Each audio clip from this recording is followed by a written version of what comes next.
Oh, welcome into the Russ Joy Show. I'm Russ Joy. You figured that out because you're smart. It's also the name of the show. I just looked at my wife who had horror on her face. She's off today. The kids are off.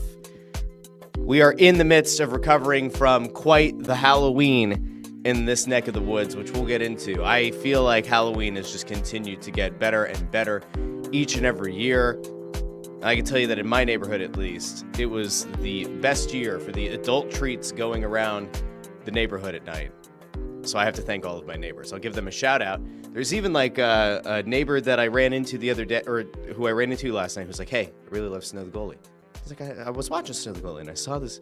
I was like, I think the guy lives in my neighborhood. So anyway, it was a great Halloween.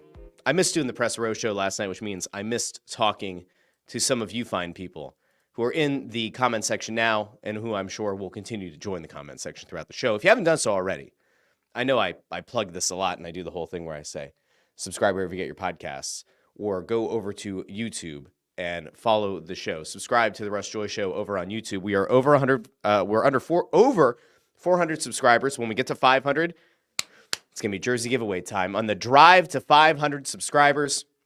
So if you haven't done so already, you go subscribe to the YouTube channel, and it's going to be absolutely worth it for at least one person. Because remember, at absolutely no charge, somebody is going to walk away with a jersey of their choice worth up to $175. That could be a Flyers jersey, Sixers, Eagles, Phillies, Union, some other jersey. We have a couple of people out there who have already said that they are committed to getting a non-Philly sports team jersey. So there might be a point in time where I'm going to have to probably regret ever doing this if I have to buy somebody a Rangers jersey or a Giants jersey. But hey, this is what we do in content. So I want to thank everybody who has already subscribed. And if you haven't done so already, you can go subscribe wherever you get your podcasts. So if you're one of those people who, for whatever reason, you're like, hey, I started listening to the show. Russ is supposed to do a show at 8:30, but he started at like 9:15 or 9 something today. Now I can't finish the show, but I want to listen to it on the way home, but I don't like to have YouTube playing on the mount on the car. Well, don't worry. The show is available on Apple Podcasts, Spotify, Pandora, Amazon Music, wherever you get your podcasts. So you can go subscribe there as well. And make sure they hit that thumbs up over on YouTube because it's big. The algorithm likes it. Why? I don't know. Does the algorithm like being talked about? I also don't know that either. We're going to go over to the comments really quick, and then we're going to dive in. So we have Andrew Fawcett says, good morning. JH giving a shout out to Risto. One thing that I've noticed here, and I don't know why this is happening now, it's like a new thing, is that people who comment before the stream goes live, their comments go away like as soon as the show goes up. I don't know what that is. I don't know why it's happening. It makes me really sad. I need to contact StreamYard and find out why it's happening because it didn't used to happen. Times are a-changing. Because I saw somebody was talking about Travis Sanheim in the comments, and then I hit go live, and then the comment's gone. So I think that's what JH was referring to. Said, yep, and Risto. Sanheim and Risto playing better. The Flyers have won back-to-back games. The Sixers got fined this week. The Eagles are taking on their only Super Bowl winning coach, Doug Peterson, this weekend. And we might even get into not actual election talk. Don't want to trigger anybody here, okay? We're not gonna debate the virtues or the policies of Trump and Harris. But I've made a few observations. I put this out on Twitter the other day because if you live in Pennsylvania, you know what this is like right now. We've now spent a few months in absolute hell in Pennsylvania because you've been inundated with ad after ad after ad. Your mailbox, that thing that's at the end of your driveway, or at that little community center with the little P.O. box things, that thing, if yours is anything like mine, it's been full of mail trying to get me to want to vote for either of these people. And then there's the down ballot races. And it's just almost all of the mail is that crap. And I just keep thinking, that's a lot of money. These aren't black and white, on basic paper. These cost money. And I go, this money could have gone to something much better, much more useful, much more meaningful, because ultimately you can only vote for one or the other, or you can vote for somebody entirely different. And then it all becomes a wasted amount of money for whoever decided to throw that money in. But we'll get there later on in the show as well. We have Jay Grebby giving a shout out over there to Andrew Fawcett. Andrew, who I believe is in the midst of potentially trying to extract a Buc-ee's nutcracker somewhere out of Texas for me at some point if he finds one. I appreciate the community here at the Russ Joy Show, at Snow the Goalie, and wherever you get your podcasts and any other show that's worthwhile. Jay Grubby says, Risto has been excellent as well. Really digging those two as a pair. If they keep it up, they'll need a partner for York. That's its whole, like, that is an entirely different thing, because there was a time where this team viewed Sanheim and Risto as the top pair on this team. Cam York had such a good start to the season before he got hurt.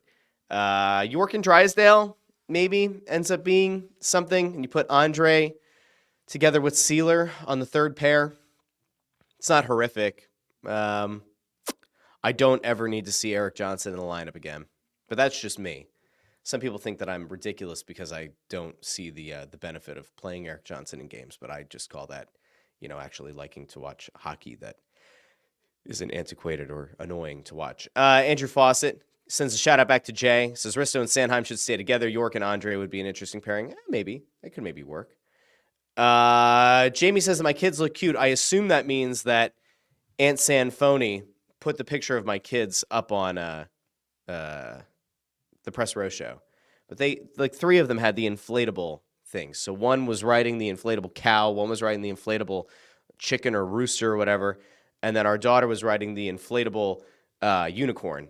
And then the baby, he's almost two. He's almost two. Is he a baby or is he a toddler? He was dressed like Spider-Man. We were going to dress him in something different, but then it got late and we didn't do that. Jay Grubby asks, WTF is Drysdale? He's been brutal. He's not good. He's not good at 5-on-5.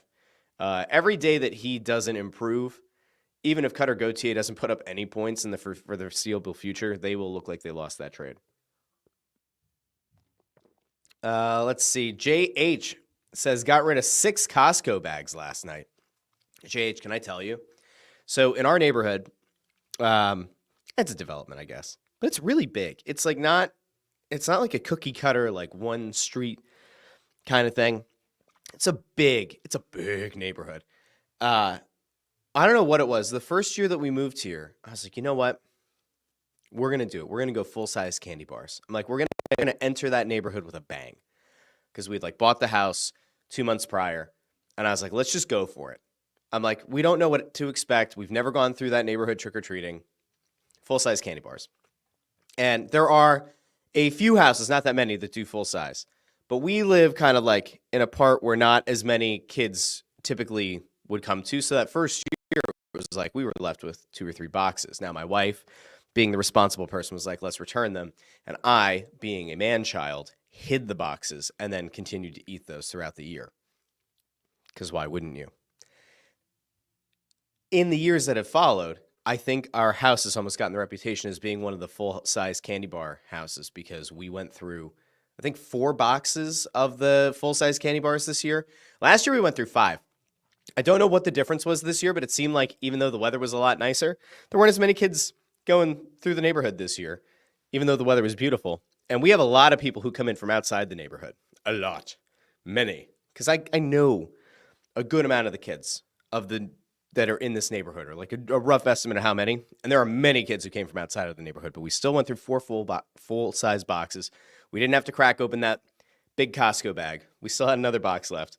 My wife said last night that, we're going to return it. Go get the money back at Costco. That box is now missing. I don't know what happened to it. What a shame. You hate to see it. Why do bad things happen to good people? All right, we're going to continue. Jay Grubby says, you missed the show, Press Row Show. I saw you on it. Intern Andrew did an incredible job. Legit. Like I have to give Intern Andrew all of the credit in the world for a fantastic intro to the Press Row Show. In fact, it's so good that I might hijack the start of my own show by showing you just how good Intern Andrew did. They tried to figure out what he was supposed to dress up as for Halloween. And I kept saying to Ant and Bundy, most of your ideas are offensive, or most of your ideas would just kind of be a mess. And so I said, hey, what if, I forget what day it was. I think it was at the last game. I was like, you know what, why don't we just have Intern Andrew dress up like me? I won't be there. I'll be trick-or-treating with the kids. And so this, we're going to throw it over there really quick. And it'll be brief. It'll be brief for anybody who, gets upset that we haven't already jumped into the Philly sports talk here on a Friday. Everybody can calm down. This is Intern Andrew leading the Press Row Show on Thursday night, dressed as me.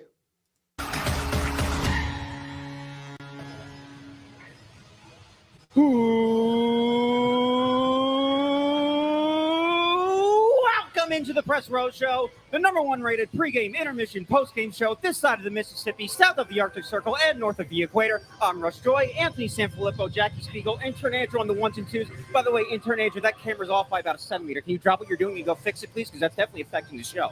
Okay, and look, we love Intern Andrew. We love him. We love him. His Trump impression's quite terrible, frankly, but we still love him. China. Okay, shut up. This is serious. Okay. Flyers and Blues tonight. Ant, do me a favor. Yeah. Ask me if I'm excited about tonight's game. Russ, are you excited about tonight's game? Oh, yes! I'm so excited. I'm dressed to the nines. I combed my mustache. I couldn't wait to get here. I was speeding down 95. It's the earliest I've showed up to the arena. I showed up no later than 6:22. It's great. I forgot my tubular meat, actually, but I forgot my tubular meat, but we got Flyers, Blues, and now, Ant, I will throw it over to you and Jackie for the next 30 minutes while I ignore everything you say and work on my computer. Yeah, work on your computer. Do your work, Russ, like you're used to, and maybe you can get Intern Andrew to fix the camera. Yeah, okay. That's a good idea. Jackie Spiegel. Anthony. Good to see you. Same. Welcome. Jackie Spiegel from the you. Philadelphia Inquirer is our pregame guest tonight. Flyers, Blues. And yeah, this is that intro was fantastic. Right? I mean, could Andrew have nailed that any better? So you don't know. No, but you know what he missed though. What did he miss? He was making fun of me about not being from Philly. Oh yeah, well that asking me if I knew how to spell things. All right, so there you go. That's just a taste of what happened on the Press Row Show pregame yesterday. It was fantastic. I mean, it was legitimately good. Andrew Fawcett says, I hope everyone appreciates that we are witnessing a star in the making. I see Ford wants to send over his Halloween costume. Ford, you can DM it to me, and maybe I'll bring it up on the screen here if I feel so moved by the spirit. Yeah, Intern Andrew did a great job. Jackie Spiegel, who we love from the Philadelphia Inquirer, she's right though. Intern Andrew definitely should have called her. I forget which of the boroughs of New York she's from. I think she's from Long Island. I think. But every time I make fun, I'm like, oh, you're from Brooklyn. I like that one. She was like, no, I'm not from Brooklyn. Anyway, Intern Andrew, great job on Halloween. If any of you out there in the comments on YouTube, X, or Facebook want to send over your Halloween costume or whatever, I'll like DM it to me or whatever, send it to the show, and I can try to figure it out. Throw it up here on the screen. But anyway, Halloween, a lot of fun. Flyers picked up their second consecutive win. I don't know what to make of any of it. It's absolutely bananagrams. We'll get there in a second. But I do think that the lead story, at least for a second, and we will get into the Flyers, we'll get into the Eagles, we'll get into the what the hell's going on leading up to the election, not about the candidates, but everything else, is the Sixers. The Sixers got fined, and I talked about this on Thursday's Crossing broadcast a little bit, but the Sixers got fined for their the way that they categorized Joel Embiid. Now, if you remember, the Sixers have gone out of their way for quite a while to say that Joel Embiid not playing in the opener was part of the plan, there was nothing wrong, nothing strange, nothing unexpected, that it's been their plan for Joel Embiid to, I guess, miss the start of the season. Now, that's despite the fact that Joel Embiid played in the Olympics earlier in the summer. That's despite the fact that Joel Embiid has apparently lost 25 pounds. That's despite the fact that Joel Embiid is the face of the franchise and the guy that everybody pays to see. The team says, no, everything is going according to plan. They have not articulated what that plan is. They have not gone out of their way to give anybody any kind of insight into what exactly is the plan that the Sixers have put into place for Joel Embiid. And to try to reassure the fan base. Because, listen, we all know how this goes. Joel Embiid's always hurt. We get it. Or he's always at risk of being hurt. We get it. And there's like a certain amount of responsibility that you have as a Sixers fan to just kind of brush that off. You have to understand that that's just going to be the rest of his career. It's been it from the time that he was drafted, and it will be the case until he retires from the NBA. But what you don't expect is for an organization to be dishonest. And what the Sixers have been to this point is incredibly, radically dishonest. In fact, they've been dishonest in a way that I can't think of another Philly team even coming close. Like, the way that the Sixers have lied to their fans or have told a partial truth to their fans, and I guess in their own minds kind of ratcheted things up where they say, well, it's all part of the plan. He hasn't had a setback, yada, yada. I sat back and said, like, no, there's something significantly wrong here, because you can't have your franchise player miss the start of the season. If he was healthy enough, allegedly, to play in the Olympics, and if he was healthy enough to be part of some of the buildup, not actually practicing, not actually participating in the preseason, but he was healthy enough to ramp up, whatever the hell that meant, then you have to be honest with the fan base and tell them that, like, no, something happened along the way. Now, I've given some credit here in the last couple of days because most of the Sixers reporters, from what I can tell, are actively trying to avoid bringing up this issue at all. They are actively, in my mind, trying to remain in the good graces of the Philadelphia 76ers front office or the 76ers organization. They want to be in better standing with the PR department. The league effectively came out and said, hey, the Sixers didn't hold Joel Embiid out due to like a nonsense injury.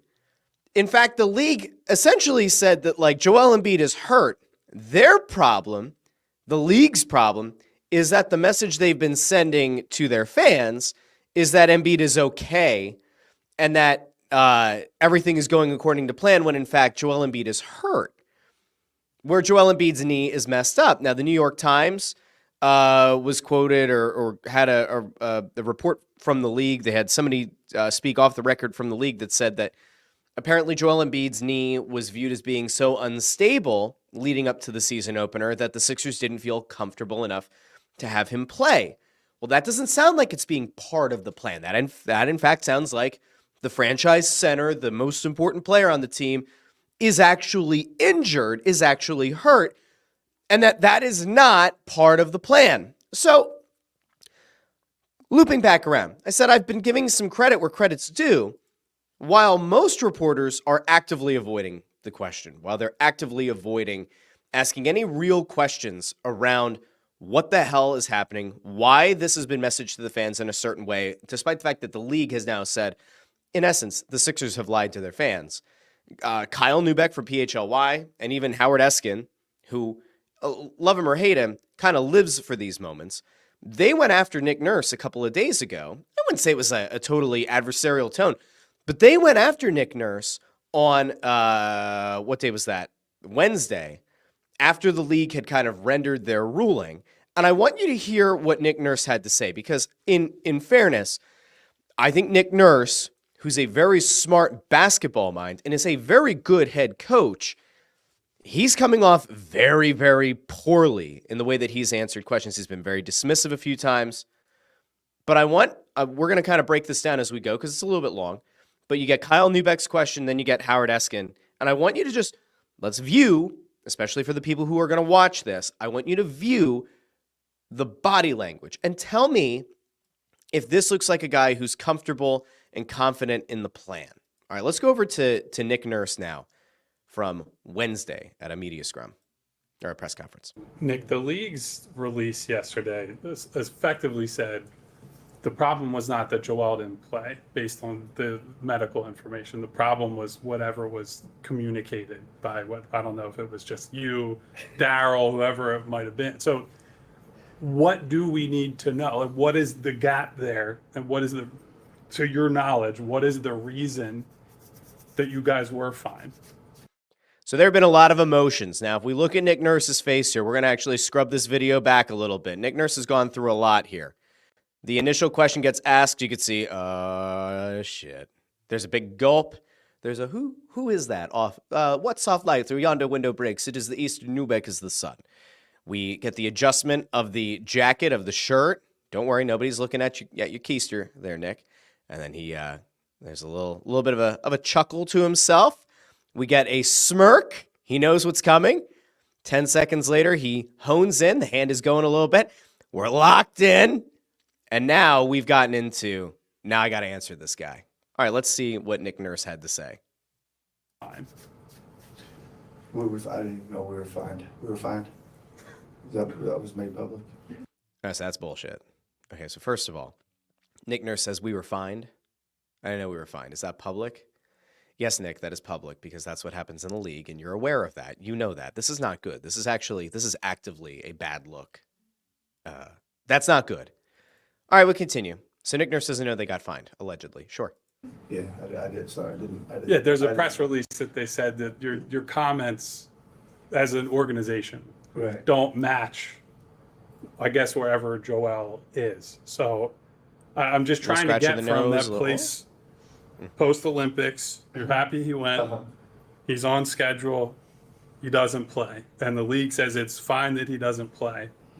But we've never heard anything from August till now other than he's on schedule, everything's fine. Yeah, I'm gonna have to punt that one on you. You're gonna have to. I'm gonna have to punt that one. Oh, this is what we're doing. This is where we're going. Okay, so Nick first said he didn't realize that the organization had gotten fined and that it was public. So those are back-to-back mistruths, I believe. Okay, so that's certainly not correct. And then says, I'm going to have to punt on that. Okay, so you're being asked again, where was the breakdown in communication from the Olympics to now? Because the league clearly believes that Joel Embiid is hurt and that you, Nick, or your organization has misled the public with your statements about Joel Embiid's health and it being all part of the plan, but he hadn't had a setback. Okay. To ask Daryl or Dave or Elton or somebody that one. Ask Daryl or Dave or Elton. You know what? I actually do agree. They should be asking Daryl. I do think that at some point Daryl Morey does have to answer. Because in fact, we're going to take a brief moment away from the Nick Nurse, whatever the hell this press conference was, to just have a moment about Daryl Morey. See, here's the thing. Daryl Morey, well-respected front office executive in the NBA, except by James Harden, but a well-respected NBA executive who was the mentor of sorts to Sam Hinkie. You know what Sam Hinkie got in a lot of trouble with in the league? It's that when the Sixers were tanking, Hinkie didn't go out and address the media very often. In fact, he put Brett Brown out in front of the media as this affable Australian New Englander who had a great smile, was very kind, cultivated nice relationships with the media, and had a good relationship with the fan base, despite the fact that his life could not have been very happy losing all those games. The NBA effectively came in and said, Sam's got to talk to the media or something's got to change. Where's Daryl Morey? Where is he? Because I know that Daryl Morey has the ability to go onto Twitter and take victory laps when things go well. I know that he can go on the Rights to Ricky Sanchez podcast and he can kind of take victory laps when things are going well. Where is Daryl Morey? Because Brett Brown was very likable. Brett Brown put up a very good front and made you think that even when he wasn't giving you a straight answer, he at least acknowledged that there was concern and maybe it wasn't fair to the fans. Nick Nurse is coming off incredibly dislikable. Like, there's no other way to spin it. You look at the body language in these press conferences and in these scrums, anytime he's asked about Joel Embiid and the plan, whatever the plan is, he gets less and less likable. Now, in the macro sense of things, it probably doesn't matter because when Joel Embiid does come back and Paul George comes back, team's going to win a lot of games and people are they're going to wash their hands of it. And I think that for the most part, people aren't going to just blame Nick Nurse because he's not the team doctor. He's not the front office, but he right now is the only person speaking to the media about the franchise center definitely being hurt and the organization effectively lying to the public about no setbacks or no issues. Where is Daryl Morey? Why is he not doing a fluff piece with one of the legacy media outlets? Why is he not going on Sixers pregame on 97.5 where they have the actual partnership to air the games on the radio station? Why not go on there for a 4 or 5 minute hit? Give the people some kind, even if it's not a great total mea culpa, give the fans something, give it to them in a very controlled environment, and then allow that to be run across all of 97.5 shows. Allow that to be picked up by legacy media and by blogs. But instead, they're just throwing Nick Nurse out there, and Nick Nurse isn't coming off as a very likable or open guy. It feels like, when you watch this and you listen, it certainly feels like there is something being hidden from the public. And instead of just saying, hey, you know what? There was something that went wrong. they continue to kind of beat this drum that, like, no, everything's part of the plan. The league just said you were full of shit. All right, we're going to go back to Nick Nurse, and then I want to actually offer up to you what I think did happen and what I think is the real reason that the Sixers refuse to take any responsibility for anything that's happened. Let's go back to Nick Nurse. I'm not even, like I said, I don't even know we got fired yesterday. Nick, why? I don't believe that either. Several About the, games not to coach about and the, lots of things going on. Yeah, Nick, he's the why do coach, you yeah. prefer not to address it? As the head coach, you're the only voice for us here and for the public, and you prefer not to address these questions that people want to know about. It's a fair question by I'm asking. not the only voice. You There's are all- there's now. all- Well, today I am, but I'm here because we have a basketball game. Nick, do you think it's fair? So I'm going to pause there too. Howard Eskin, whether you like him or hate him, that is a totally fair question. And in fact, it's a very smart question because it almost softens up Nick Nurse a little bit, or it could. Why are you the only voice of the franchise? Now, Nick Nurse kind of pivots PR-wise and says, I'm not the only voice, right? Like, the implication there is that, oh, well, you know, Elton Brand is available, Daryl Morey is available, like, there are other people out there. But no, you're the guy. You're the face. I don't remember, somebody can let me know in the comments, I don't remember there being a moment here where Daryl Morey has come out and faced the cameras and faced the media and had to go into any kind of detail about what the plan is and tell people that the plan remains on track. I don't remember that. I don't remember Elton Brand having to do that. It has just been Nick Nurse. So smart question by Eskin. It didn't get anything of value, but we go back to this because then Eskin does push back, and sometimes he's sensationalist, but in this case, I think he actually did a pretty good job. Paying customers and your fans not know, have any idea when your star player is going to play?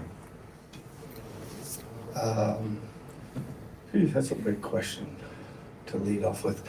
Listen, our guys are working out. They are making progress. They're going to have workouts tomorrow, Friday. We hope to have a better indication of where they are by then. Update you then. But that didn't answer the question. Do you think it's fair? I mean, I have complaints. So there are two parts to this, and I'm going to break down one of them in a second. One of the problems, so Eskin kind of brings up, there are paying fans. Do you think it's fair to them that they don't know what's going on or when? So you've got that. Remove that element for a second. Nick Nurse kind of deflects and redirects and says that the guys are working out, which almost indicates that they're ramping up and maybe they're getting closer to being in the lineup, but that doesn't answer the question, so Eskin pushes back.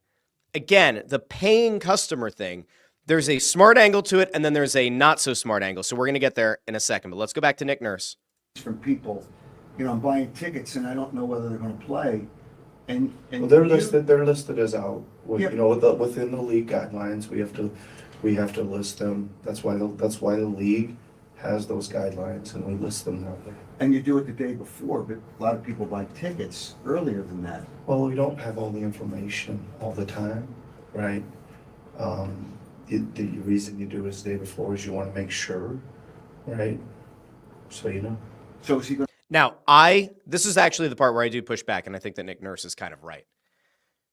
As a sports fan, when you buy tickets to a game, there is a risk that you're taking, right? Like it's almost like when you see a UFC card or boxing or even like pro wrestling of all things, you'll see that on the card there's or on the poster or whatever, there's a little asterisk and it says card subject to change because anything can happen. And so if you're a fan of a sports team and you buy tickets to a game, you don't know for certain that all of the stars are going to play. Like you may have bought Phillies tickets at some point in your life and you're like, oh, I want to go watch Bryce Harper mash. And then Bryce Harper gets a rest day.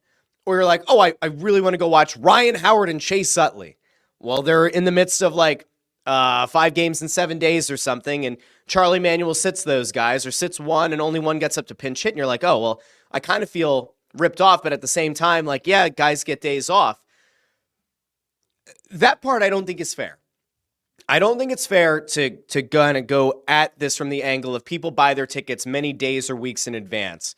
Because anything can happen. A guy can tweak his knee, can tweak an ankle, can pull a hammy, whatever it is. You kind of assume some risk when you buy tickets to a game.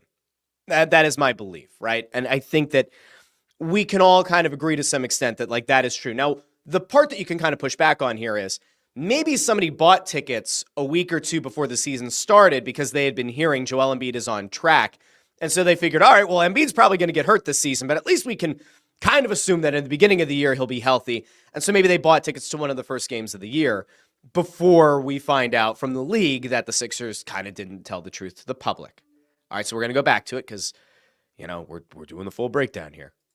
Going to play back-to-back games, as he said he's not going to do, to give them some indication? I think at this point, again, everything's always fluid, but I think at this point, the first back-to-back coming up, I would imagine he would not be part of, but I don't know which end of that yet. I just don't know where you're at when you're leading into that to make those decisions.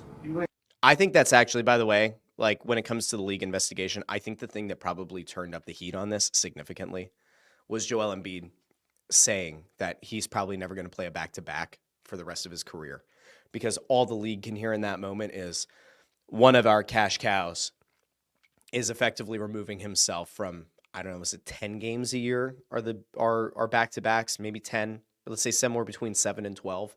If somebody wants to fact check it, by all means, we are open to fact checking here at the Russ Joy Show. But like Embiid coming out and saying he's probably never going to play both ends of a back-to-back, not great for the league, not a good look, could set a very bad precedent, could set a bad precedent for players who are coming off injuries or for players who have been chronically injured in their careers. Like, that's not a thing. That's not a can of worms that you want to open. Now, we're almost done. We're going to go back to Nick Nurse in the deflection room. Anticipate that the West Coast trip will be a time when you get both of them back at this point? Well, here's what I'm anticipating. I'm anticipating to get a much clearer idea on Friday, right? That's today. Again, like they've been on the court, they're improving. We got some practice time in between some games here this week, fortunately, and we hope to have a really good read by Friday.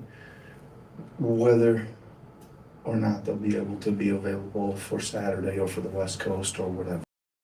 All right, so that is the end of the Nick Nurse portion of the show, which you guys can let me know in the comments how you feel, but I don't think Nick Nurse came off particularly well in that, and I don't think he's come off particularly well in any of the comments that he's had about this. Now, in fairness, I do think that there's an element to this of being a frustrated employee of the team because he is the face of it. He's the face of it. Whether he wants to admit it or not, he's the guy who has to go out and answer these questions each and every time they're asked. There is nobody from the front office that's coming out and answering it. You don't see Josh Harris or anybody from ownership coming out and answering it. Now, since that happened on Wednesday, there was a little bit of a positive update, if you want to call it a positive update, and that is that, sort of along the lines of what Nick Nurse said, they could be closer to getting back both Joel Embiid and Paul George. Shams went on to SportsCenter on Thursday and had this to say about these guys. That's not exactly the greatest spot to stop on Shams. Situation. Can you tell us about the Sixers' plan for Joel Embiid? Ryan, we've got some more answers on this show about Joel Embiid's status. I'm told he is essentially in the ramp-up phase of his return process, of his debut process. He has completed, from what I'm told, multiple 5-on-5 scrimmages in recent days. And so the Sixers want to make sure, from a conditioning perspective, his knee, his body is 100% before he makes it back out on the floor for his debut. He has workout scheduled today and on Friday to evaluate whether he's going to be able to make a return as soon as this weekend. But this is all a part of what has been described to me as the new normal for Joel Embiid. That's going to include periodic time off at different points during the season. It's going to include routine checkups on his knee over the course of the season. And it is all part of the Sixers and Joel Embiid's new strategy this season on how to keep him healthy when he has never been, and that's for the playoffs.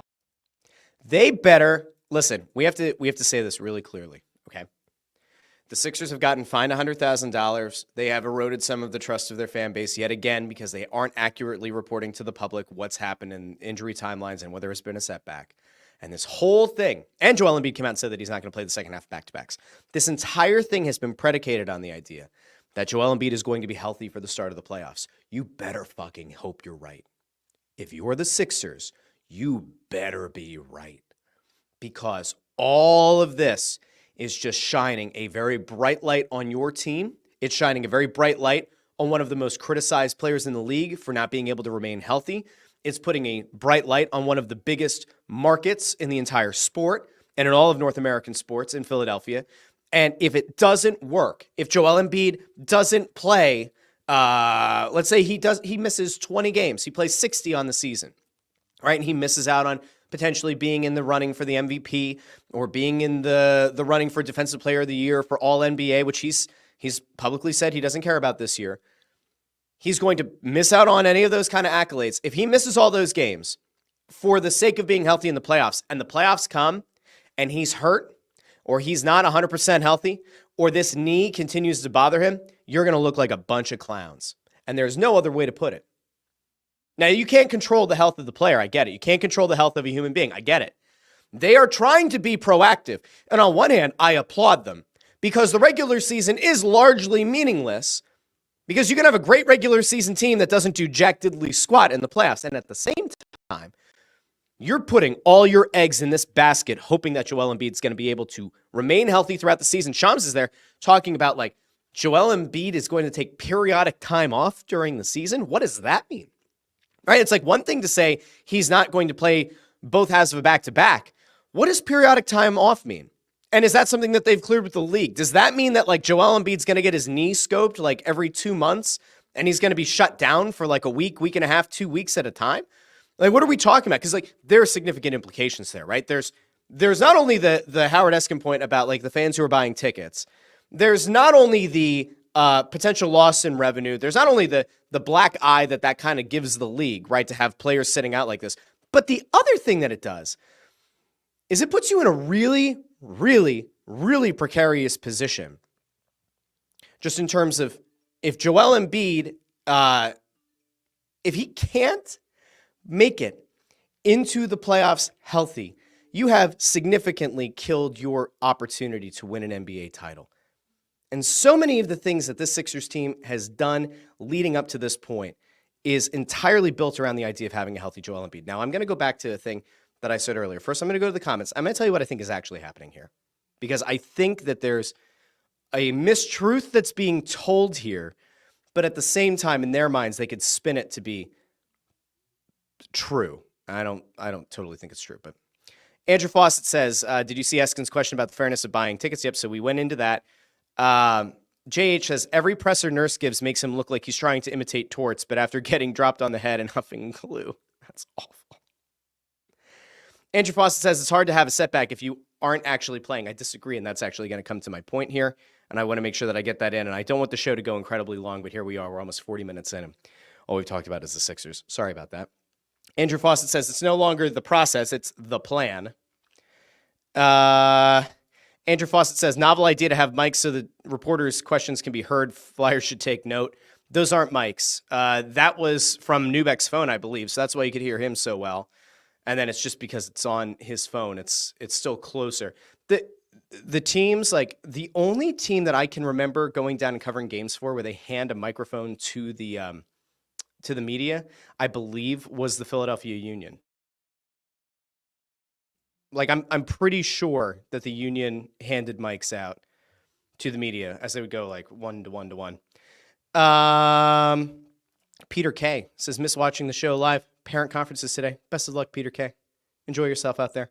JH says, does he not know they got fined because he's not paying attention because the front office isn't talking to him anymore because they're focused on finding his replacement? They are not replacing Nick Nurse. And he was almost undoubtedly aware of the fine. That's not a tiny fine. That's an actual fine. Let's see. JH thought that Nick Nurse did terribly there. Andrew Fawcett said, best non-answer in the history of non-answers. And then he asks, so do they wait until Embiid shows up and says he's going to play or not? I have no idea. No clue. Let's see. Ford says he isn't super well spoken, but he won a title with the Raptors with a prime Kawhi Leonard and is riding that success. Kevin at iRock Philly says, but Ford, is he better than Glenn Rivers? Andrew Fawcett calls it the ramp up to the ramp up to the ramp up. Not wrong. Ford says Glenn rode 3 Hall of Famers to titles. That is correct. Spiral Out checking in. Hello, Spiral Out. Okay. Now, I want to, we're going to throw this over, by the way, to Peter K. Says, later, y'all, because he's got the conferences. Smash the like button. Love that. Drive to 500, baby. All right. Spiral Out says, trust the extension. Jimmy King, who covers the Union, says, no mics anymore. That's a shame. Mr. Twitster says, I'm here. Morning, Russ. Here so I won't get fined. Love that. CT Landry also notes that the Sixers injury updates are very Flyers-esque. They are. Now, I'm going to tell you what I think is actually happening here, because I do think that there's something significant happening with the Sixers. I think, and this is not sourced, okay? This is purely speculative, which I can do here. I think that Joel Embiid put significant importance on playing in the Olympics because he thought this was the only time he'd have the opportunity to do so. And I think that Joel Embiid, at some point, either when training for the Olympics, during the Olympics, or immediately after the Olympics, tweaked his knee.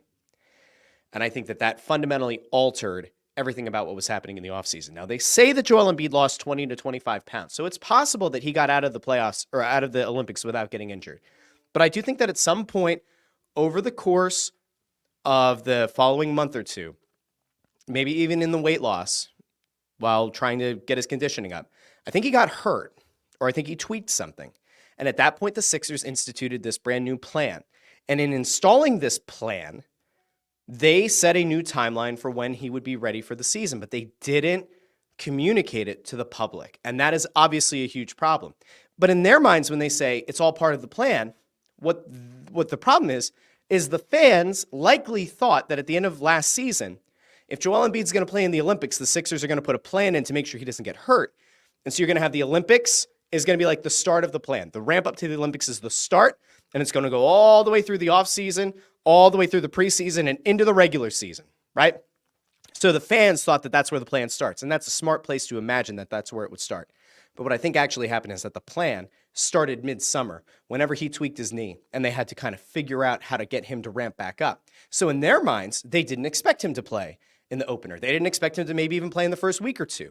That was all part of their plan, but they never articulated it to the fans, and it gave them plausible deniability. So now they can say that, like, well, no, it's all part of the plan. Joel Embiid, missing the opener, he's still progressing well. It's all still following the plan. The downside, obviously, is something is amiss. Something is very, very wrong. And they didn't communicate it to the fans, and it's unfair. It's incredibly, incredibly unfair. And it's a transparency problem, like Andrew Fawcett says. All right, now we spent a lot of time on the Sixers. I'll do a very quick Flyers note. They've now won back-to-back games. They took down Boston 2-0 in Boston in a game that was probably their most impressive of the season. Sam Ersson gets his 6th career shutout.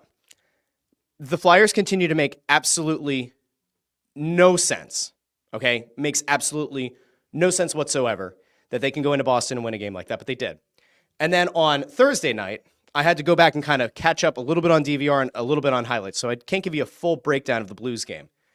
But it was a slow, plodding game that didn't, to my eye, look like a very aesthetically pleasing game.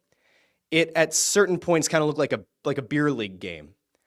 But they they skate away with another win. So now they're 4-6-1 on the season. They've won back-to-back games, and it looks like they might be pulling the nose up on this. Now, the problem is that was back-to-back starts now for Sam Ersson, and you go into this weekend where you're going to play Boston again, and it's like, all right, you're going to start them 3 straight. They're carrying 3 goalies. The thought was that they might put Kolosov or Fedotov back in net.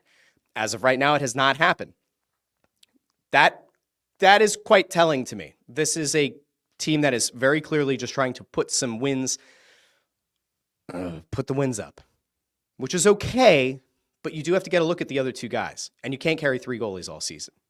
So that's where I'm at on the Flyers. Now the Eagles, we're going to spin off to there quick because I've got to run to a meeting here. So the Eagles are going to welcome Doug Peterson and the Jaguars to town in a game that I don't think many are assuming is going to be a particularly close one.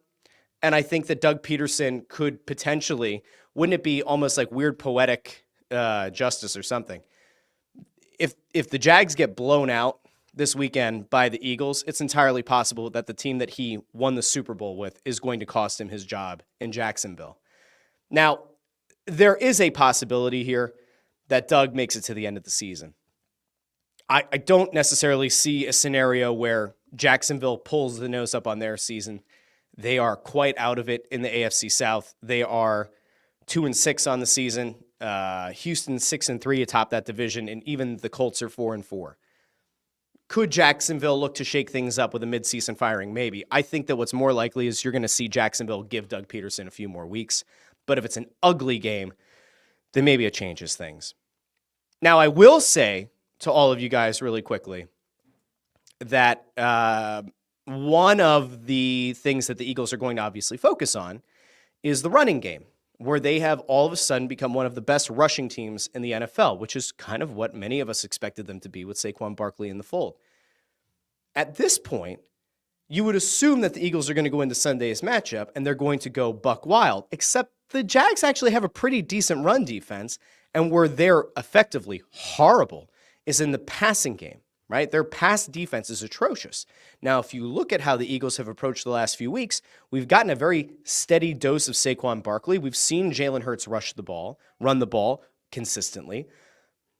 You just kind of hope that the Eagles aren't going to overcomplicate things, right? Stick to the formula. The formula for the Eagles' success this season has been get Saquon Barkley involved considerably throughout the game, ride the defense, which continues to, bend to some extent but doesn't break, holds teams to 22, 23, maybe even fewer points, should certainly have similar numbers this week against a bad Jags team. You ride the defense and you ride Saquon Barkley. And you also free up Jalen Hurts to run the ball when it's advantageous and pick up a few critical first downs, maybe even pick up a few touchdowns along the way. But what I'm a little bit worried about is whether or not the Eagles think, all right, well, the Jags are very good against the run. Let's all of a sudden open things up. I think it was the Eagles only attempted 2 passes through the air that were like longer than 20 or 25 yards last week against Cincinnati. My fear is that we're going to see early on in the game, the Eagles don't build any kind of momentum on offense because they start taking deep shots to start.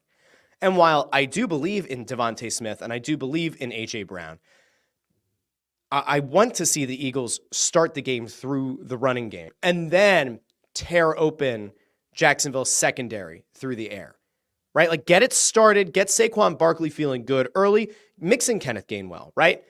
But start through the running game. Eat up some clock in the first quarter and maybe even scores, I know this is crazy, maybe even score some first quarter points against a bad Jaguars team. The one thing that this Eagles team needs to learn how to do at some point between now and the end of the regular season is obviously score points in the first, but it's really even more so about having sustained drives in that first quarter.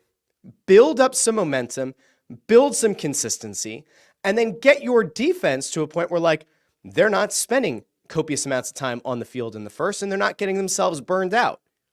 The defense has been so good. I would love to see what it looks like if the Eagles eat 7 minutes of the first quarter on a drive. Even if that only results in a field goal, I would love to see a sustained drive by this Eagles team that can eat up clock because they are so dominant on the ground. Now, you guys can certainly let me know what you think. Now, I see this by Andrew Fawcett, who says this has letdown game written all over it. I don't think it does. I'm starting to come around on the Eagles, and again, I don't think it's because of the head coach. I think it's just the talent is starting to click, and the talent is starting to figure it out. I don't think this is going to be a letdown game. I actually expect the Eagles to win this game pretty authoritatively. I would not be surprised if it's a 2-touchdown game or more. There is a case that you might be able to sell me on a 20-point win. That's how I think they should do. I genuinely do think that the Eagles should walk away with a significant win against Jacksonville this weekend. That's where I'm at.